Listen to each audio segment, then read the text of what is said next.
कैसे हैं आप सभी। मैं आशा करती हूँ सभी लोग स्वस्थ और प्रसन्न होंगे। आज हम हमारा पाठ अनुच्छेद लेखन को पढ़ेंगे और समझेंगे। तो आइए शुरू करते हैं इस पाठ को। ये है पाठ 19 अनुच्छेद लेखन। आइए इसे शुरू करते हैं। अनुच्छेद का अर्थ होता है, अनुच्छेद कुछ कुछ निबंध के जैसे ही होता है, लेकिन निबंध विस्तार होता है किसी विषय का और उसी से संबंधित अनुच्छेद लेखन भी होता है। लेकिन अनुच्छेद का जो स्वरूप है वो संक्षिप्त होता है। कैसा? छोटा होता है। निबंध बहुत लंबा चौड़ा होता है और वो अनुच्छेद संक्षिप्त में सारगर्भित होता है। अनुच्छेद लिखते समय हमें ये ध्यान में रखना चाहिए कि अपनी जो लेखनी है वो शुद्ध हो, किसी भी बात को अनावश्यक रूप से खींचे ना। अनुच्छेद लिखते समय हमें ध्यान रखने चाहिए कि रूपरेखा को पहले से जान लें। आइए इसे पढ़ते हैं। इसी विषय पर निश्चित क्रम में अपने विचारों को संक्षिप्त रूप से लिखना अनुच्छेद लेखन कहलाता है। अनुच्छेद में विषय को विस्तारित करने का स्थान नहीं होता।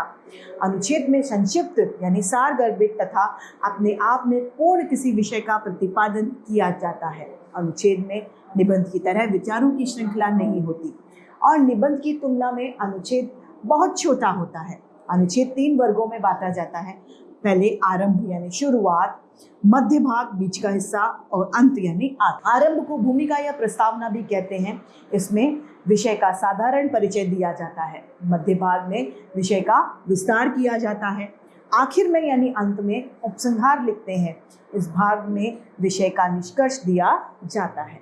अनुच्छेद लिखते समय कुछ बातों का ध्यान रखना चाहिए, जैसे कि अनुच्छेद लेखन से पहले विषय की जानकारी प्राप्त कर लेनी चाहिए। अनुच्छेद की रूपरेखा बना लेनी चाहिए। अनुच्छेद की भाषा सरल और शुद्ध होनी चाहिए। अनुच्छेद में शब्दों की सीमा का ध्यान रखना चाहिए। अनुच्छेद लिखने के बाद उसे एक बार पढ़ लेना चाहिए, कहीं उसमें कोई महत्वपूर्ण बात हमसे छूट तो नहीं गई है या जो हमसे गलती हुई है हम उसे उस समय सुधार सकते हैं।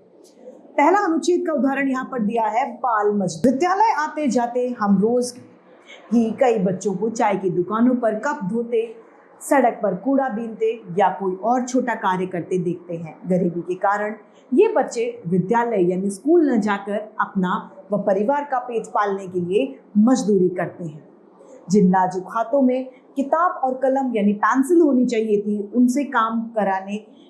उनमें काम करने के औजार या कचरे की भारी भरकम थैली होती है। दुकानों, ढाबों और फैक्ट्रियों में 12 से 14 घंटे तक काम करते ये बालक आए दिन शोषण का शिकार होते हैं। इनको पूरी मजदूरी भी नहीं मिलती। गालियां और मारपीट तो इनके दैनिक जीवन यानी रोजाना के जीवन में ये इनका हिस्सा बन जाती हैं।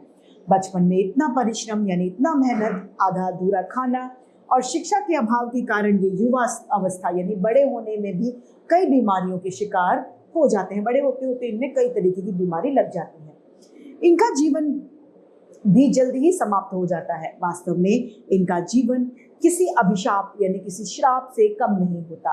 सरकार ने बाल मजदूरी रोकने के लिए कई कानून बनाए हैं, लेकिन उनका पालन पूरी तरह नहीं होता। बाल मजदूरी को रोकने के लिए आवश्यक है कि कानून का सख्ती से पालन किया जाए।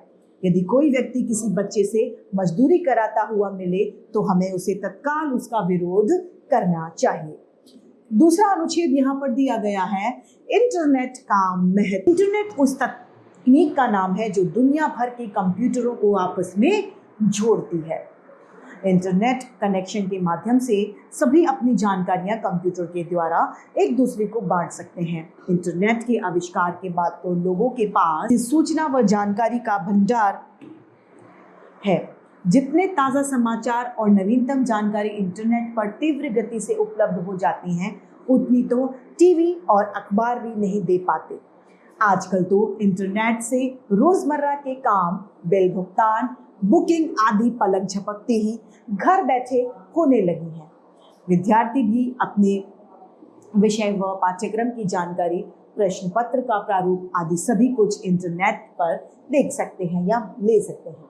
कुल मिलाकर यदि आज इंटरनेट को कल्प वृक्ष कहा जाए तो ये गलत बात नहीं होगी। आइए अगले निबंध पर चलते हैं, जो है जब मैंने रोटी बनाई। आइए इसे पढ़ते हैं। मम्मी को प्रतिदिन यानी रोजाना रोटियां बनाते देखती थी। रोटी बनाना कोई मुश्किल काम कभी लगा ही नहीं। सोचती थी इसमें क्या विशेष है, आटे का पेड़ा बनाकर बेलन से दबा दबा कर बेल दो और तवे पर डाल दो, बाकी काम आग कर लेती है। लेकिन एक दिन जब मम्मी अचानक बीमार हो गई और मेरे छोटे भाई को भूख लगी तो मुझे पता चला कि कोई भी काम आसान यानी सरल नहीं होता यदि उसे सीखा ना जाए। आटे में जैसे ही मैंने गिलास भरकर पानी डाला तो आटा रबड़ी बन गया। उसे सख्त बनाने के लिए उसमें आटा मिलाया तो उसकी मात्रा इतनी हो गई कि 8 आदमी भी छक्कर यानी भर पेट खाना खा लें। किसी तरह मैंने आटे का गोल बनाकर बेलना शुरू किया। अरे यह क्या, चांद सी गोल रोटी की जगह चीन जापान के नक्शे बनने लगे यानी आड़ी टेढ़ी रोटी बनने लगी। भाई ने तो खाने से मना ही कर दिया और मेरा इतना मजाक बनाया कि पूछो मत। उसी क्षण यानी उसी समय मैंने निश्चित कर लिया कि मम्मी जैसे ही ठीक हो जाएंगी मैं उनसे रोटियां बनाना जरूर सीखूंगी। अगला निबंध है हमारा ग्लोबल वार्मिंग। आज के समय में मानव यानी मनुष्य जीवन पर सबसे बड़ा खतरा है ग्लोबल वार्मिंग का। इसका अर्थ है प्रत्येक वर्ष यानी हर साल पृथ्वी की बढ़ती हुई औसत तापमान यानी जो हमारे पृथ्वी है उसका जो तापमान है वो बढ़ता ही जा रहा है। धरती पर बढ़ती गर्मी के कारण सर्दियों में जमे हिमखंड पिघलने लगे हैं। आकाश की छाती अर्थात ओजोन परत में छेद हो गया है, जिसके कारण सूर्य से निकलने वाली जहरीली किरणों का धरती पर सीधे पहुंचने का खतरा बढ़ रहा है। यदि ऐसा हो गया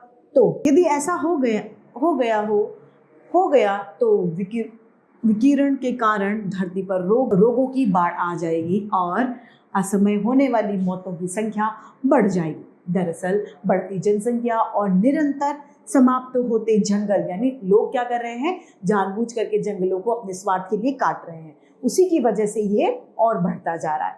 पर्यावरण प्रदूषण, वाहनों की गर्मी, परमाणु परीक्षण आदि से यह खतरा और बढ़ रहा है।